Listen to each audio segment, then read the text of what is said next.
We are starting with the topic that's salts and the preparation. It's a very important topic as far as P1, P2, and P4 is concerned. They ask you the question in P1, MCQ form. They ask you in P2, and they ask you the questions in P4 as well. They ask you the solubility, the preparation of the soluble salt as well as the insoluble salt. So this particular video is going to cover the salt preparation and the rest of the things, solubility curves, the solubility table and stuff. So in this video, I'll be covering about the learning outcomes of this video is that you'll be knowing what exactly are salts, what are the different categories of salts, the soluble and insoluble salts. Then we'll be studying about the solubility curves and the preparation of different type of salts, right? Now, first thing is that we need to understand what exactly are salts, right? So we can categorize the substances. हम categorize कर सकते हैं substances को under the three main categories, right? They can be acids, they can be bases, and they can be, the next family can be salts. These are the families basically of the chemicals. Now, acid is that family. Acid is that family which give us H positive ion in an aqueous solution. The chemicals which give us H positive ion in aqueous solution, that means when these chemicals, they are in water, they dissociate themselves to give H positive ion in aqueous solution. If the H positive ion in aqueous solution is there, then that means they show the acidic property. Okay, these are terms as acids, or they show the acidic property. Now, after this, we move on to the second category. The second category is your bases. So what are bases? The bases are the ones which give you, basically we talk about the bases, again a family which can be discriminated, which can be divided into two categories: bases itself and the alkalis, right? So alkalis are basically your soluble bases. Now we need to understand alkalis पूरे periodic table में होते कहाँ हैं. तो हमारे पास bases जो होते हैं, what are bases? Bases are basically your metal, they are your metal oxides, they are your metal oxides, or they are your metal hydroxides.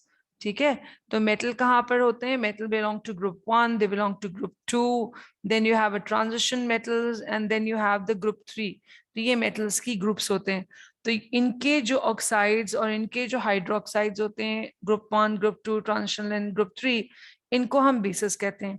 अब इन बेसिस में से कुछ एल्कलीज होते हैं. जिस तरह से आपके पास अल्फाबेट्स हैं A to Z, ठीक है, A to Z आपके पास अल्फाबेट्स होते हैं, लेकिन उस A to Z में आपके पास 5 वॉबल्स होते हैं.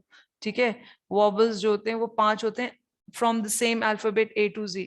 इसी तरह से पूरा चंक जितने भी metal oxides and hydroxide, they are bases, और इनके अंदर एक कैटेगरी होती है जिनको हम एल्कलीज कहते हैं, and they are the ones which are your soluble bases. इतनी बात समझ में आ गई? तो soluble bases are basically known as alkalis, और हमारा ज्यादातर कंसर्न एल्कलीज के साथ होता है. ठीक है, I hope this much is clear. All right. Now, I was talking about the different categories of the substances. I have talked about the acids. They are the one which give you H positive ion in aqueous solution. Then we talk about the bases. Bases may hum specifically will be talking about alkalis. So alkalis are the one which give you OH ion in aqueous solution. Now, what are alkalis? Alkalis are basically your soluble bases. ठीक है, और alkalis होते कहाँ पर मौजूद है? जैसे मैंने अभी पिछले थोड़ी देर पहले बताया था कि group 1, group 2, transition metal and group 3 के oxides and hydroxide are known as bases. Alkalis soluble वाले कौन से होते हैं? जितने भी ग्रुप 1 के, जितने भी आपके पास जितने भी ग्रुप 1 के आपके ऑक्साइड्स एंड हाइड्रोक्साइड्स होते हैं, और ग्रुप 2 के कैल्शियम एंड बिलो. ठीक है, और ग्रुप 2 के calcium and below, these are basically your alkalis. ऊपर वाले 2 को छोड़ दीजिए, सारे ट्रांजिशन मेटल को छोड़ दीजिए, सारे ग्रुप 3 को छोड़ दीजिए. ये जो आपने जहां पर मैंने क्रॉसेस लगाए हैं, they are bases because they are insoluble metal oxides, और they are insoluble metal hydroxides. ठीक है, तो ये बेसिस की कैटेगरी जहां पर क्रॉस लगाए. सिर्फ आपका ये जो लाइन बनी हुई है, these lines are basically your alkalis. That means only approximately 10 metal oxides or the metal hydroxides are basically your alkalis. ठीक है, जिसमें आपके सारे ग्रुप 1 आ जाते हैं, जिसमें आपके पास है sodium hydroxide, potassium hydroxide, lithium hydroxide, जितने भी ग्रुप 1 है, और लिविंग द फर्स्ट टू जिसमें बेरिलियम एंड मैग्नीशियम, उसके बाद आपके calcium and below you have all the soluble hydroxides which belongs to group 2. This much is clear. Moving ahead. Okay, now the next, we have talked about acid, we have talked about bases, we have talked about alkalis which are soluble. Now comes the next chemical family, which is salts. Now salts are being formed when an acid react with any one of them. Acid when they react with the carbonate, when they react with metal, when they react with base, when they react with an alkali. Basically होता है क्या है, जब acid का H positive ion जो है, that is being removed or that has been displaced by a metal ion. जब acid का H positive ion is displaced by a metal ion, we get what? We get another family which is basically known as salt. Now, for example, if I have an HCl and I make a metal react with it, so I'll be getting, where the metal most reactive, more reactive than hydrogen, is going to substitute hydrogen from an acid, and we'll be getting the salt, that's magnesium chloride. Similarly, I have a base now which will react with a metal acid. तो base का जो metal part है वो hydrogen को displace करेगा. Again I will have a salt magnesium chloride. Similarly if I have an NaOH which is an alkali, इसका जो metal part है वो हाइड्रोजन को सब्स्टिट्यूट करेगा ऑफ एन हाइड्रोजन आयन को of an acid, and I will be getting NaCl. इसी तरह से आई हैव सोडियम कार्बोनेट, इसका जो मेटल पार्ट है वो हाइड्रोजन आयन को सब्स्टिट्यूट करेगा of an acid, and we will be getting a salt. So what is a salt? Salt is basically when a hydrogen ion of an acid is substituted, it is substituted by a metal ion. It's substituted by a metal ion, right? And where do we get the metal ions from? We get these metal ions from either from a metal carbonate or from a metal, pure metal, or we get it from the base, or we get it from an alkali. So these are basically the sources of your metal ion. ठीक है, जो कि आपके acid के साथ react करते हैं और उसके अंदर H पॉजिटिव आयन के अंदर को वो सब्स्टिट्यूट कर देते हैं, and you get a salt. Is this much clear? Okay, moving ahead.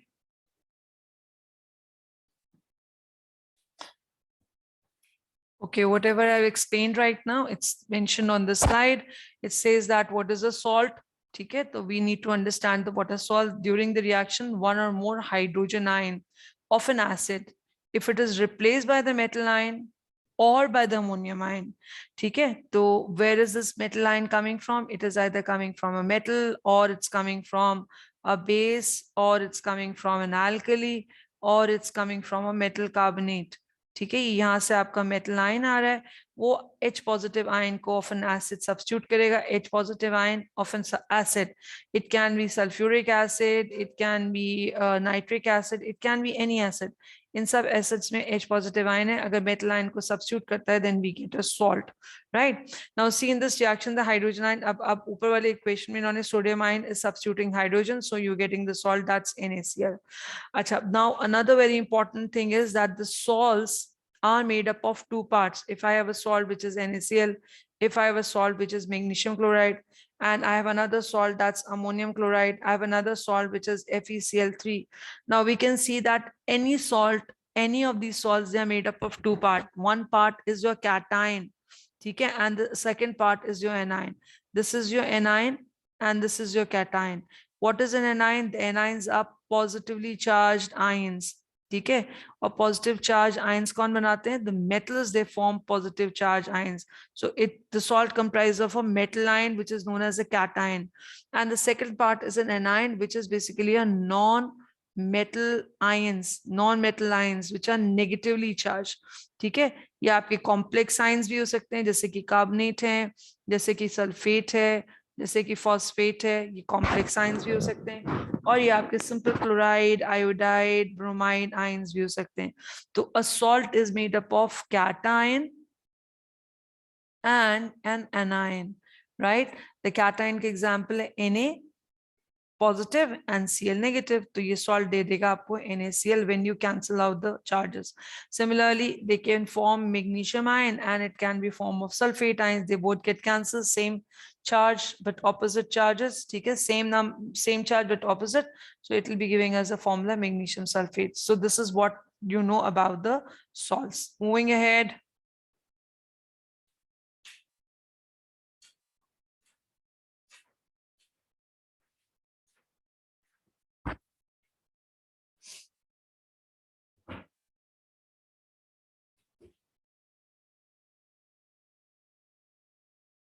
What?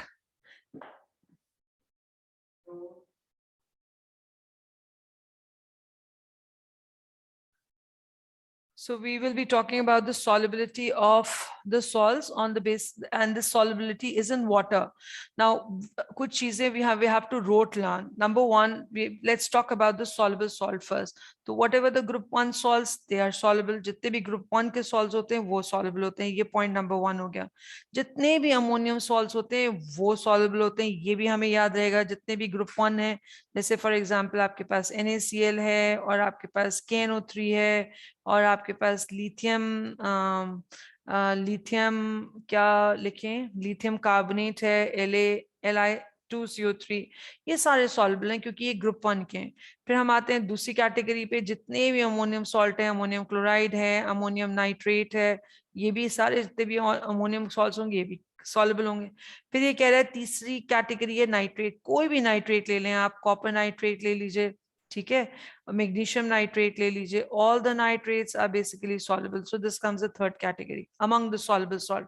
उसके बाद ये फोर्थ कैटेगरी पे आए और ये कह रहे हैं कि जितने भी क्लोराइड्स हैं सारे सॉल्युबल है एक्सेप्ट फॉर, ये एक्सेप्शन है क्लोराइड में. ये एक्सेप्शन आपको याद रहनी चाहिए. सिर्फ silver chloride, barium chloride, barium chloride का फॉर्मूला है PbCl2. बेरियम नहीं सॉरी लेड क्लोराइड का फॉर्मूला है PbCl2. तो silver chloride and lead chloride, these are insoluble. The remaining chlorides are soluble. Now we move on to the fifth category, sulfates. All the sulfates are soluble except for these three, 1, 2 and 3, जिसमें barium sulphate insoluble होता है, lead sulphate insoluble होता है और calcium sulphate insoluble होता है. ठीक है, तो ये 5 कैटेगरीज सॉल्युबल सॉल्ट में आ रही है. Some of them are completely soluble and the chlorides and sulfates have few exceptions. Other than these exceptions, they are soluble. अच्छा, अब इसके बाद आती है insoluble की categories. तो अब insoluble में 6 category आती है और इसके अंदर हम पढ़ते हैं carbonates. All carbonates are insoluble. जितने भी carbonates हैं वो insoluble होते हैं except for. Exception क्या है उसके अंदर? Except for, अब हमें पता है कि sodium and potassium, that means group 1 के जितने भी salts हैं वो soluble हैं. तो यहाँ पर all the carbonates are insoluble except for group 1. Group 1 carbonate, सिर्फ group 1 carbonates होंगे वो soluble होंगे, बाकी जो होंगे जितने भी carbonates होंगे वो insoluble होंगे. So all these pointers, all these names of the salts on the basis of the solubility should be on your fingertip if you want to answer the questions related to the preparation of the salts, if you want to answer it correctly. Okay, तो ये हमें रट्टा लगाना है. We have to rote learn it. It's up to you how you learn it, but it should be by hearted. और ये इसके ऊपर बेस क्वेश्चन आता है in your P1, P2 and P4, all 3 papers. Now we can see it over here. Among the insoluble salts, it's mentioned here that all the carbonates are insoluble. All the carbonates are insoluble except for the group 1. ठीक है, तो जितने भी आपके group 1 के जो salts हैं, ये आपके ग्रुप 1 के जो कार्बोनेट्स हैं, ये सिर्फ सॉल्युबल हैं. बाकी सारे जितने भी बाकी कार्बोनेट्स हैं वो सारे इनसॉल्युबल हैं. ग्रुप 1 के कार्बोनेट सॉल्युबल होते हैं और आपके अमोनियम कार्बोनेट, ठीक है, ये सॉल्युबल हैं. ये 2 कैटेगरीज हैं जो कार्बोनेट की सॉल्युबल हैं, बाकी सारे कार्बोनेट्स इनसॉल्युबल होते हैं. Okay, now let's move on to the preparation of salts.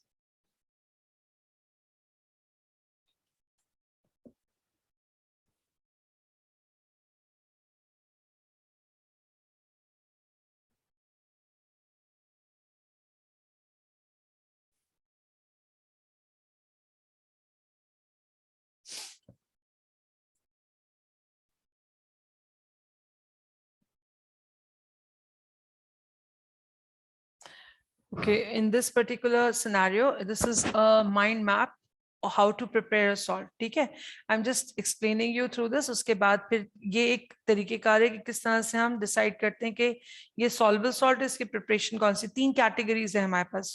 Salt की. I am going on a white board to explain you this particular point, right.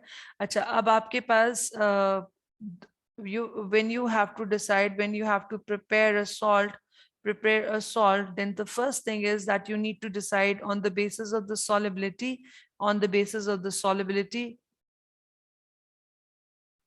कि आपके पास सॉल्ट सॉल्युबल है या इनसॉल्युबल है. ठीक है, you need to decide whether it's soluble salt और it's insoluble salt.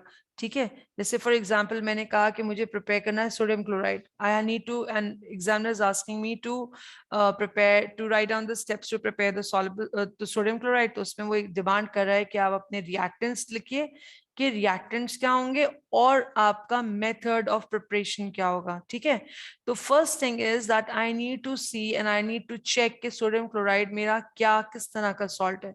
Is it my soluble salt और it's my insoluble salt. ठीक है, अच्छा, उस पहला स्टेप तो मैंने कर लिया कि ठीक है ये सोडियम क्लोराइड मेरा सॉल्युबल सॉल्ट है. सॉल्युबल सॉल्ट को प्रिपेयर करने के दो मेथड्स होते हैं. ठीक है, एक मेथड ऐसा है जहां पर आपके दोनों रिएक्टेंट्स जो हैं वो एक्वस फॉर्म में, सॉल्युबल फॉर्म में.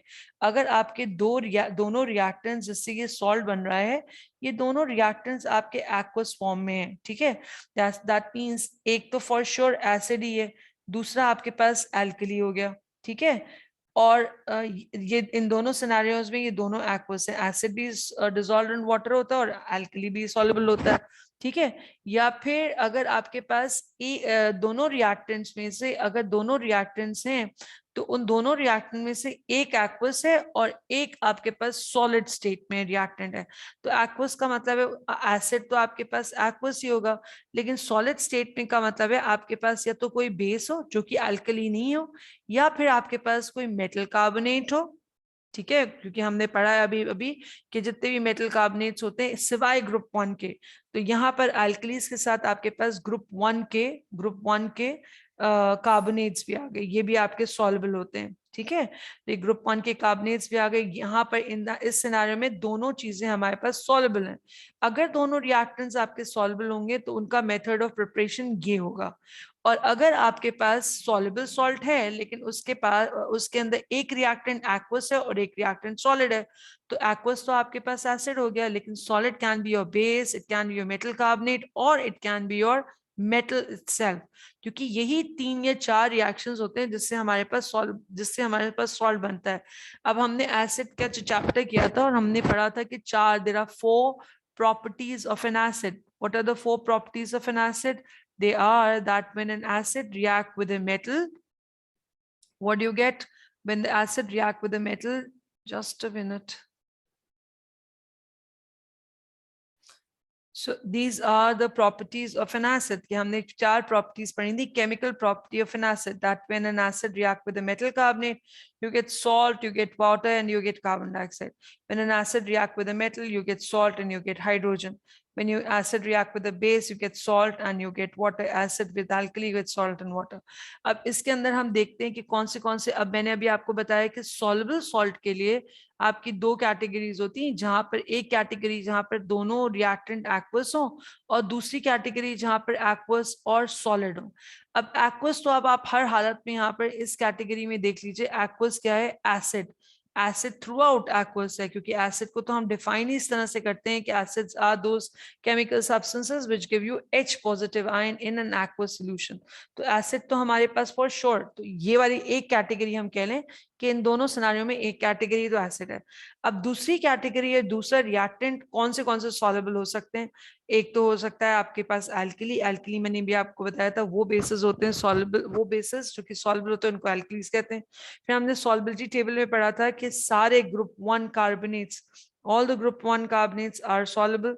तो ये कार्बोनेट्स जो कि ग्रुप 1 के हैं वो, तो ये दोनों कंपोनेंट जब भी हम रिएजेंट के तौर पे लेंगे तो हम बेसिकली सॉल्युबल सॉल्ट की प्रिपरेशन करेंगे. ठीक है, और उसका मेथड ऑफ प्रिपरेशन डिफरेंट होगा. जब भी 2 एक्वस रिएजेंट आप ले रहे हैं तो मेथड ऑफ प्रिपरेशन जो होगा, क्योंकि वो दोनों वाटर लाइक हैं, ट्रांसपेरेंट हैं, कलरलेस हैं. ट्रांसपेरेंट तो नहीं, it's a wrong word, but basically they are colourless solution, water like solution. तो हमें कैसे पता चलेगा कि कितना, कौन सा एक्सेस में जा रहा है, कौन सा लिमिटिंग रिएजेंट जा रहा है? तो उसके लिए हमारा जो मेथड होता है वो होता है टाइट्रेशन मेथड. टाइट्रेशन मेथड होता है जहां पर हम ब्यूरेट और पिपेट की हेल्प से और इंडिकेटर की हेल्प से सॉल्युबल सॉल्ट बनाते हैं, जहां पर H पॉजिटिव आयन को एग्जैक्टली OH आयन से हम न्यूट्रलाइज कराते हैं। तो हमेशा याद रखो कि अगर कोई सॉल्युबल सॉल्ट जहां पर दोनों रिएजेंट्स हमें हमारी चॉइस हो कि हम एक्वस ले रहे हैं, तो हम वहां पर एम्प्लॉय करेंगे मेथड कौन सा, टाइट्रेशन मेथड। लेकिन अगर हमारे पास सॉल्युबल सॉल्ट बन रहा है और जहां पर हमें एक एक्वस लेना है, तो वो तो श्योर है कि वो एसिड ही होगा, और दूसरा आपको सॉलिड लेना है। तो सॉलिड का मतलब है कि हमारे पास यहाँ पर या तो बेस है या ऐसा मेटल कार्बोनेट है जो कि सॉलिड है, दैट मींस ग्रुप 1 नहीं है, अमोनियम नहीं है, उसके अलावा कोई और है, या फिर हमारे पास मेटल इटसेल्फ है। ठीक है, ये देखो, अगर हमारे पास इनसॉल्युबल मेटल कार्बोनेट है, या metal in the solid form है, या बेस है, तो इस इन 3 केसेस के अंदर हमारे पास जो सॉल्ट बनेगा, इन 3 केसेस में जो सॉल्ट बनेगा वो टाइट्रेशन मेथड से नहीं बनेगा, वो आपका लेट्स से टाइट्रेशन मेथड ए है, तो वो मेथड बी से बनेगा। और मेथड बी क्या है, where we are taking excess of, where we add, जहां पर हम ऐड करते हैं excess of solid in a calculated amount of aqueous acid.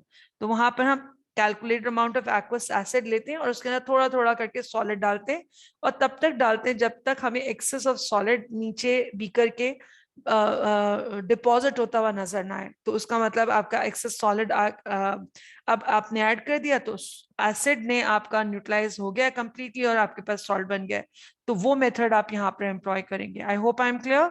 तो सॉल्युबल सॉल्ट के बनाने के 2 तरीके हैं। एक तरीका जो है वो टाइट्रेशन मेथड कहलाता है। ठीक है, one method is known as titration method. Titration method हम कहाँ एम्प्लॉय करते हैं, one is known as soluble salt can be prepared by 2 methods. Soluble salt can be prepared by 2 method. एक मेथड है आपके पास टाइट्रेशन मेथड, ठीक है, और इन टाइट्रेशन मेथड में हम जब पहले डिसाइड कर लेते हैं कि हमारे पास जो रिएजेंट है हमें दोनों एक्वस लेने, तो आपका टाइट्रेशन मेथड होता है। और दूसरा मेथड होता है जहां पर आप एक्सेस ऑफ सॉलिड लेते हैं, और ये सॉलिड कुछ भी हो सकता है, it can be a metal carbonate, it can be a base, ठीक है, मेटल ऑक्साइड और मेटल हाइड्रोक्साइड, और it can B metal itself. लेकिन इसके अंदर ये चीज आपको गौर करनी है कि ये सारे सॉलिड्स होने चाहिए, they should be solid, right, that means ये बेस होने चाहिए, ये they should be base, and this should be insoluble metal carbonate, और मेटल तो होते ही सॉलिड है। तो अगर ये रिएक्ट कर रहे हैं विद एन एसिड, तो आपके पास एक एक्वस है और दूसरा सॉलिड है, तो हम एम्प्लॉय करते हैं ये वाला मेथड। अगर दोनों एक्वस है तो हम एम्प्लॉय करते हैं टाइट्रेशन मेथड। मैं अभी सिर्फ सॉल्युबल सॉल्ट की बात कर रही हूँ। इनसॉल्युबल सॉल्ट को प्रिपेयर करने का एक मेथड है।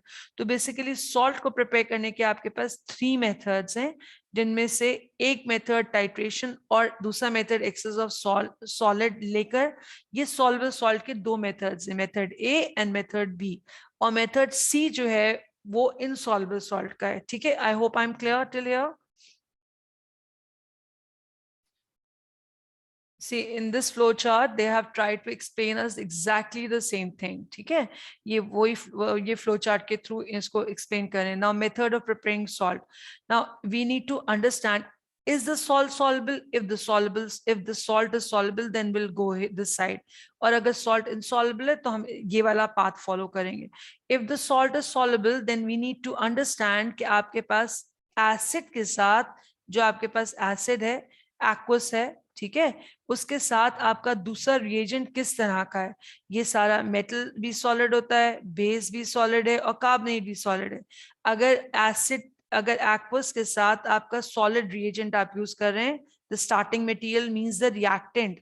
अगर रिएक्टेंट आपके एक एसिड लिया और साथ में सॉलिड लिया है, then we will be going for this. And the starting material solve. अच्छा, अगर आपके पास ये सॉलिड है, ठीक है, अगर एक एक्वस और एक सॉलिड है, तो हम we will be going into this particular method, and this method is reaction of an acid with insoluble substances. That means insoluble means solid, you have a metal, you have a base, you have metal carbonate, then we will be employing this particular method. और ये method जो होता है, ये है आप where you take the excess of solid in the calculated amount of in the calculated amount of acid. ठीक है, ये मेथड है। और अगर आपके पास दोनों रिएजेंट एक्वस हैं, if the both the reagents aqueous, then will be going for titration. और यहाँ कॉम्बिनेशन क्या हो सकता है, acid with an alkali, acid with metal carbonate solutions, which basically are your group 1 carbonate solutions. ठीक है, तो इसके अंदर हम सॉल्ट प्रिपेयर करेंगे। अब हम आते हैं एक्चुअली मेथड पे। और अगर सॉल्युबल सॉल्ट नहीं है, ये तो तब है सिनेरियो कि ये आप सॉल्युबल सॉल्ट है, तो सॉल्युबल सॉल्ट आप मेथड ए एम्प्लॉय कर रहे हैं, ये मेथड बी है, और ये आपका मेथड ए। अगर आपका सॉल्ट सॉल्युबल है ही नहीं, if it is not, then will be going for the third method, which is for the insoluble salt, and the method is known as precipitation method, is known as precipitation method. तो इस flow chart से things should be clear. ठीक है, अब हम आगे बढ़ते हैं, हम मेथड्स करेंगे और उसके बाद कुछ एग्जांपल्स करेंगे, so that the things are better and clear.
Okay, so once we have decided कि मेरा सॉल्ट जो है ये टाइट्रेशन मेथड से बनेगा, तो अब this is how the steps, these are the steps for the preparation of titration. Now steps for the titration method, इससे हम, ये रिएक्शन कहलाता है न्यूट्रलाइजेशन, लेकिन मेथड कहलाता है टाइट्रेशन। और ये ज्यादातर हम अप्लाई करते हैं जब हमारे पास दोनों रिएजेंट एक्वस हैं। ठीक है, अच्छा, अब इसके अंदर हम क्या करते हैं कि कोई भी एक एक्वस सॉल्यूशन को हम पिपेट आउट करते हैं इनटू अ बीकर।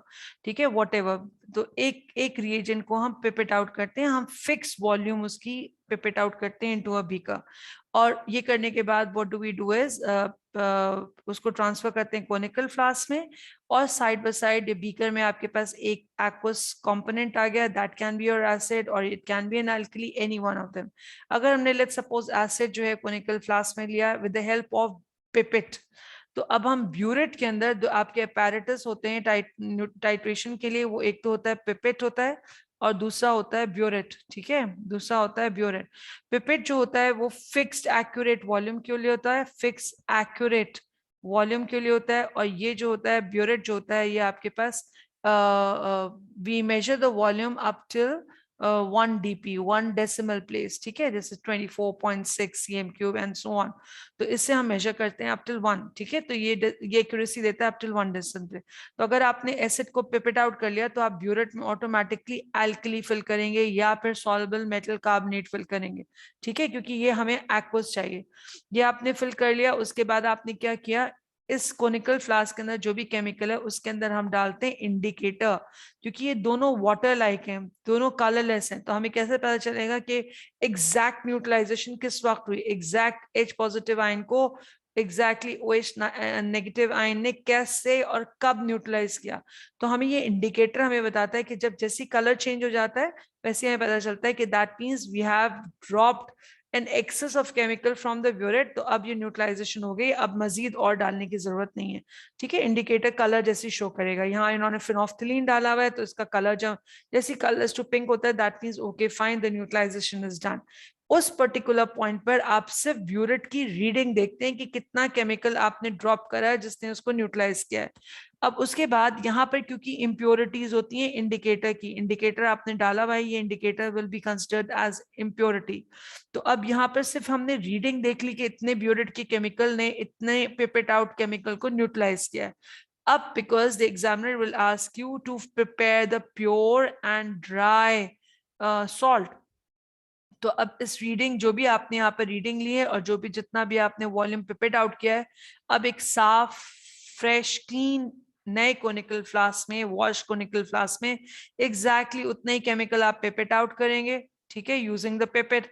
और ब्यूरेट से without addition of the indicator उतना ही केमिकल आप ब्यूरेट से ऐड करेंगे।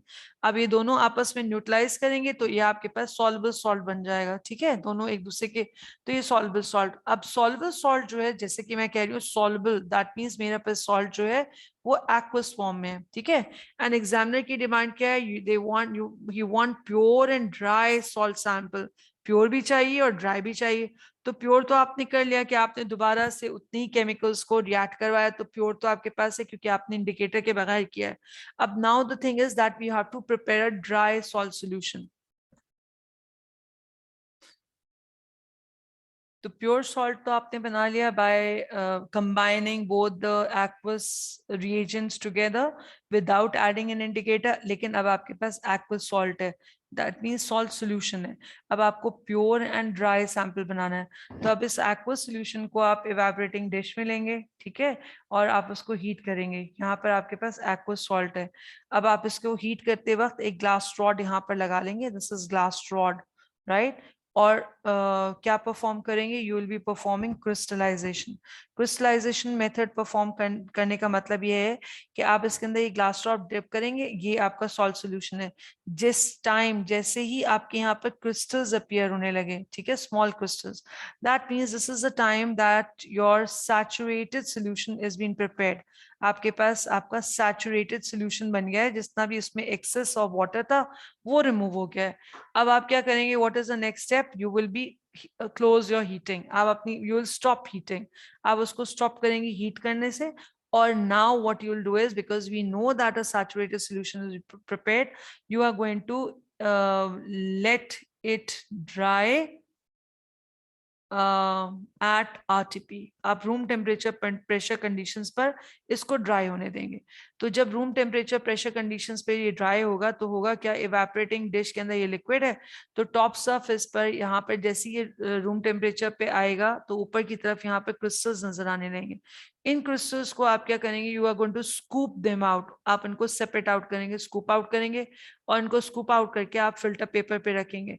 फिल्टर पेपर पे आप क्या करेंगे, what you will be doing is you are going to spray it with distil water.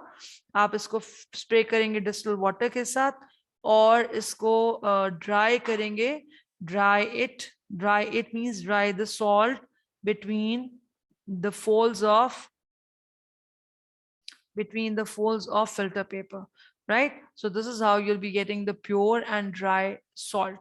तो हमने क्या किया, हमने बेसिकली पहले उसको टाइट्रेशन से हमने वॉल्यूम्स ले ली कि कितनी वॉल्यूम एसिड की, कितनी वॉल्यूम एल्कली के साथ रिएक्ट कर रही है। इनको हमने विदाउट इंडिकेटर आपस में मिक्स किया, ठीक है, आपके पास aqueous salt आ गया। That's your step 1.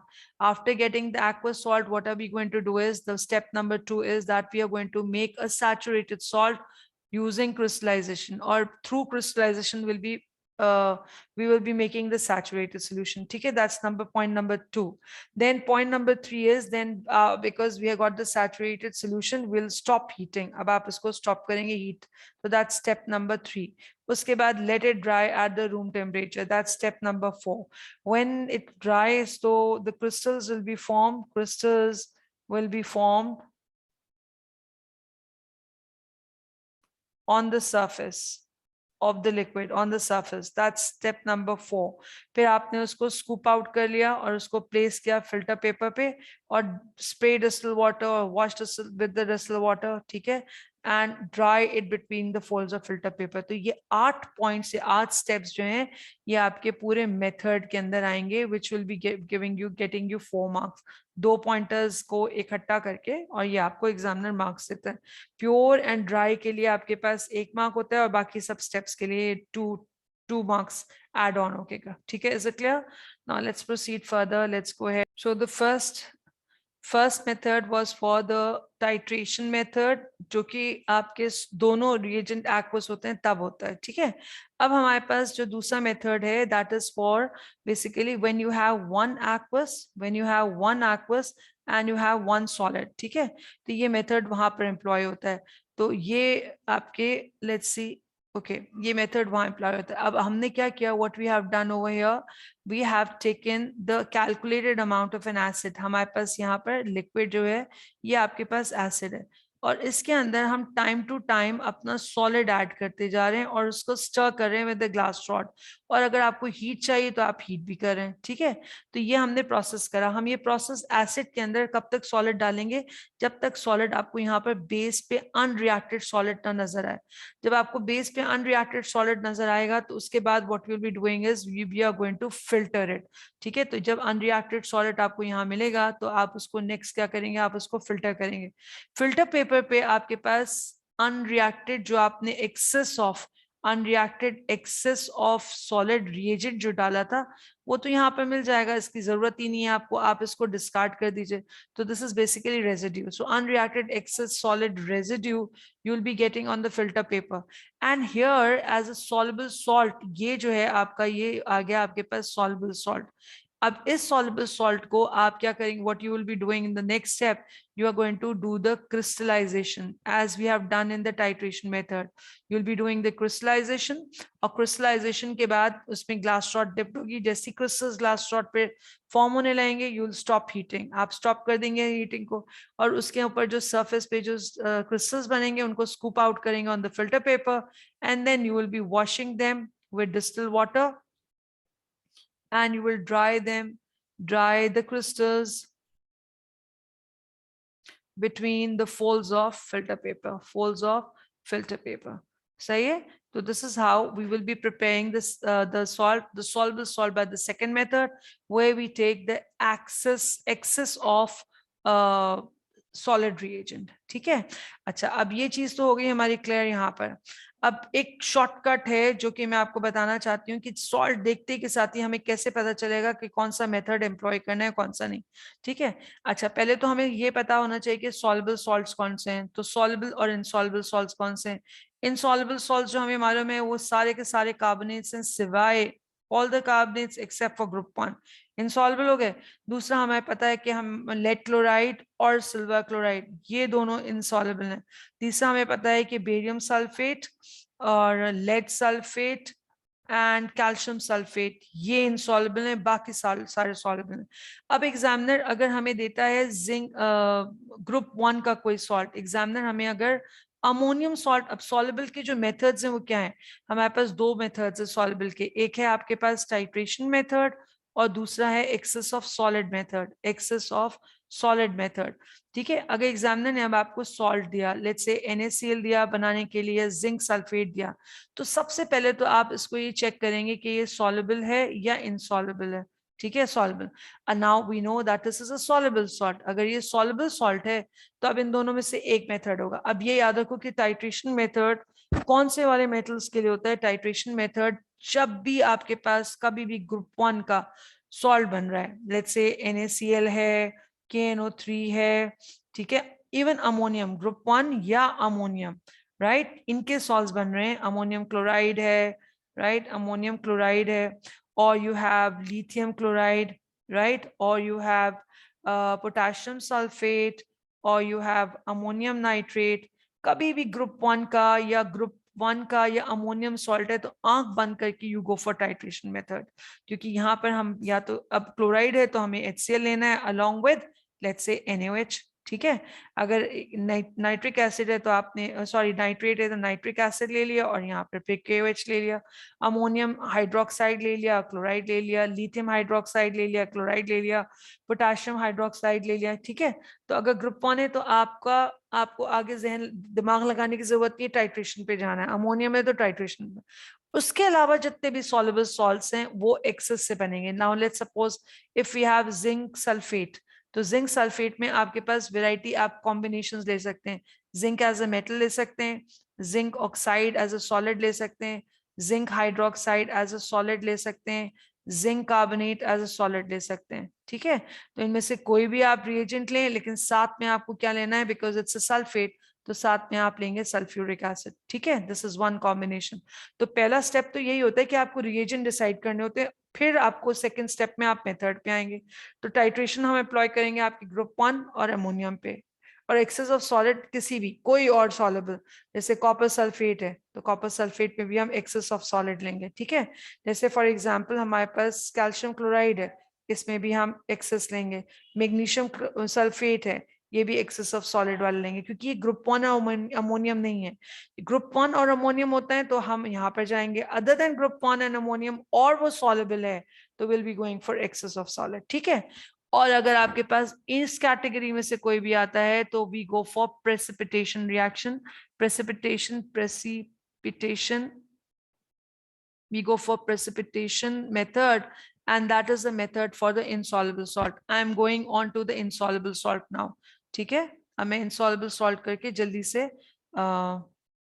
बस wrap up करती हूँ। ठीक है, okay, now when you talk about the insoluble salts,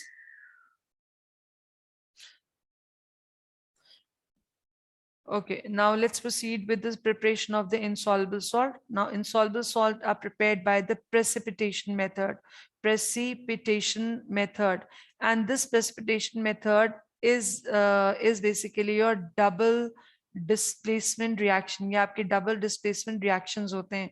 ठीक है, तो जैसा से टाइट्रेशन मेथड में आपने न्यूट्रलाइजेशन रिएक्शन किया था, इसीलिए double displacement, and double displacement reaction they are not redox reaction. यहाँ पर oxidation state of the cation and ion change नहीं होता, ये चीज याद रखिएगा। Even neutralization reaction they are not redox reaction.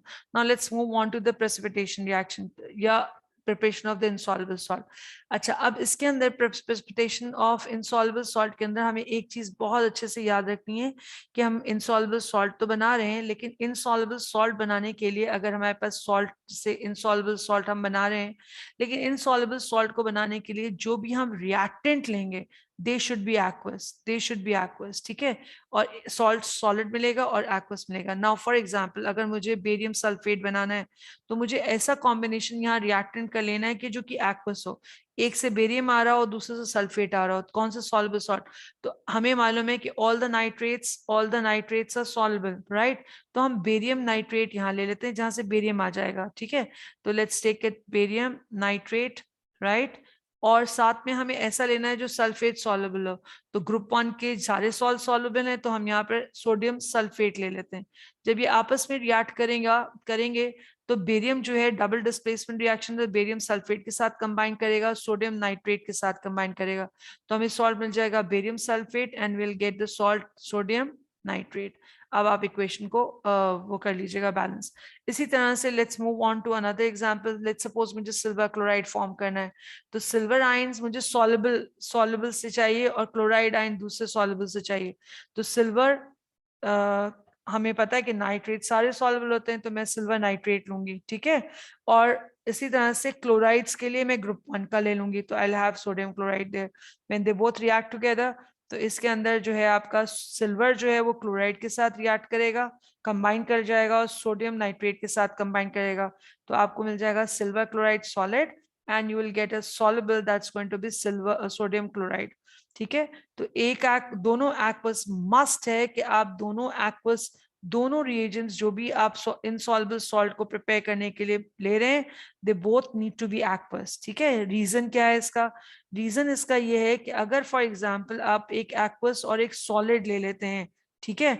तो होता ये है कि ये रिएक्शन कंप्लीशन पे नहीं जाएगा, ये कंप्लीट नहीं होगा, बल्कि ये रिएक्शन थोड़ा सा ही सॉलिड सॉल्ट बनेगा और ये यहाँ पर स्टॉप हो जाएगा।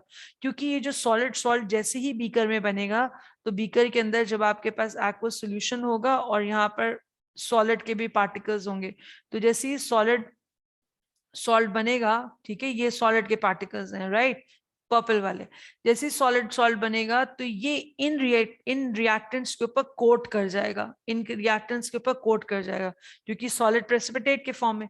तो जब इन दोनों रिएजेंट के ऊपर, ये सॉलिड के ऊपर जब ये कोट करेगा, तो इन दोनों को ये रिएक्ट करने से रोकेगा, और रिएक्ट करने से रोकने की वजह से ये आपस में रिएक्ट नहीं होगा, और reaction will never go to, reaction will not go to completion, ठीक है, will never be complete, ठीक है, they will never be complete। तो हम हमेशा जब भी सॉलिड सॉल्ट या इनसॉल्युबल सॉल्ट बनाना है, तो आपको दोनों एक्वस रिएजेंट्स कॉम्बिनेशन में लेना है, तो एक सॉलिड मिलेगा और एक आपको एक्वस मिलेगा। ये बात समझ में आ गई। अब हम चलते हैं मेथड की डिटेल पर। ये तो था कि आप किस तरह से रिएजेंट या केमिकल्स डिसाइड करेंगे to prepare your insoluble salt. तो रिएजेंट जो हम डिसाइड करेंगे, हम दोनों एक्वस रिएजेंट्स डिसाइड करेंगे on the basis of the salt. Let's say अगर हमारे पास बेरियम लेड क्लोराइड, हमारे पास लेड क्लोराइड है, ठीक है, हम यहाँ पर लेड क्लोराइड ले रहे हैं, तो लेड क्लोराइड के लिए, lead chloride I know it's insoluble, तो लेड नाइट्रेट लूंगी और सोडियम क्लोराइड या पोटेशियम क्लोराइड लूंगी, और दूसरा में मुझे एक्वस सॉल्ट रिमेनिंग मिल जाएगा। तो ये कंडीशन मस्ट एंड मैंडेटरी है। जब स्टेप 1 में हमने रिएजेंट डिसाइड कर लिया, तो अब हम चलते हैं कि how are we going to prepare it. अब इसको मेथड ऑफ प्रिपरेशन की तरफ चलते हैं, जो कि बहुत ही आसान है। अब हमने इसके अंदर मेथड ऑफ प्रिपरेशन में हमने क्या किया कि हमारे पास दोनों एक्वस जो हमने डिसाइड किए थे एज अ रिएजेंट, जो हमारे पास दोनों रिएजेंट जो थे, जो एक्वस फॉर्म में थे, उनकी हम कैलकुलेटेड अमाउंट लेंगे। We are going to take the calculated amount of both the reagents which we have decided we have an aqueous। उन दोनों reagents को आप mix कर देंगे, you're just going to mix them together, two soluble solution are mixed together।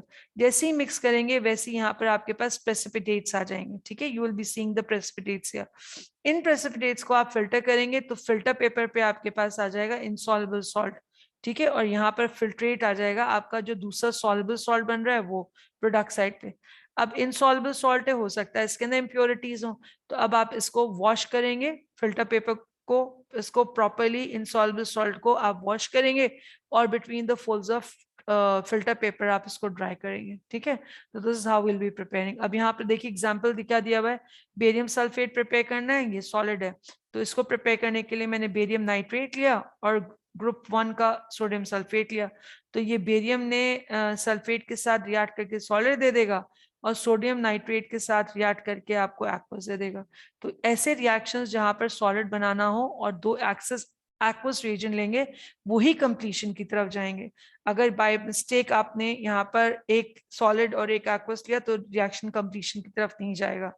एक और चीज बहुत इंपॉर्टेंट, यहाँ पर एक चीज याद रखिए, जब भी सॉल्युबल सॉल्ट हम बनाते हैं, एक चीज सबसे इंपॉर्टेंट आप याद रखिए कि जब भी हम सॉल्युबल सॉल्ट्स बनाएंगे, तो हमारे पास कॉम्बिनेशन में हम एसिड के कॉम्बिनेशन में या तो मेटल लेंगे, या फिर बेस लेंगे, या फिर एल्कली लेंगे, या फिर मेटल कार्बोनेट लेंगे, ठीक है, मेटल कार्बोनेट लेंगे अलॉन्ग विद एसिड सॉल्युबल के लिए।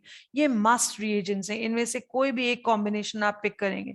लेकिन अगर हम इनसॉल्युबल सॉल्ट बनाते हैं, अगर हम इनसॉल्युबल सॉल्ट बनाएंगे, तो वहां हम सॉल्ट से भी इनसॉल्युबल सॉल्ट बना सकते हैं, लेकिन ये चीज हम सॉल्युबल सॉल्ट के लिए नहीं कर सकते, क्योंकि यहाँ पर इनसॉल्युबल सॉल्ट बनाने के लिए हम एम्प्लॉय कर रहे हैं डबल डिस्प्लेसमेंट मेथड को, डबल डिस्प्लेसमेंट रिएक्शंस को।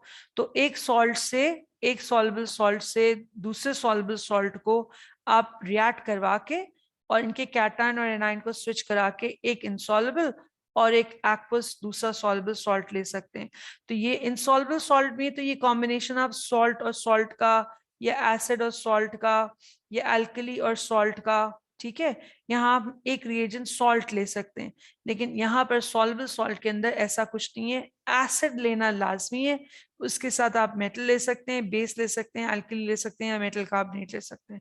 तो एमसीक्यूज में इस चीज को गौर से देखिएगा, कभी भी सॉल्युबल सॉल्ट को सॉल्ट से नहीं बनाइएगा, वो बन ही नहीं सकता। समझ में आई बात? And that's all about the preparation of the salt. I'll continue with the ionic equation and the solubility curve in the next video.